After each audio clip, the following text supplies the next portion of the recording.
আমার দাদা আমি ছেলে থাকতে মারা গেছে। অনেকটা গল্প বলতেন ছোটবেলায় আমাকে, যে এক লোক নৌকা নিয়ে যাবে, এই কুশিয়ারা নদী পার হচ্ছিলাম আসার সময়, নদী পার হয়ে ওই পারে যাবে বাজার করতে, ছেলে মেয়ে কাটতেছে, বউ বলছে সবাই যায় আমারও নিয়ে যাও, সবাইকে নিয়ে নৌকায় করে যাচ্ছে।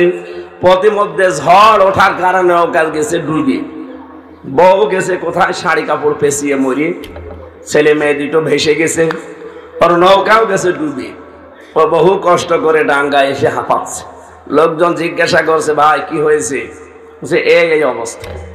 সান্ত্বনা দেয় মানুষ যে বউ মরে গেছে, কোনো অভাব নেই, আমি আবার বিয়ে দেবো, তোমাদের বউ হয়ে যাবে, ছেলে মেয়ে অসুবিধা নেই, বিয়ে করলে আবার হবে, নৌকা ও আবার আমরা বানিয়ে দেব। চিন্তা ভাবনা করে কোনো লাভ নেই, বাড়ি চল।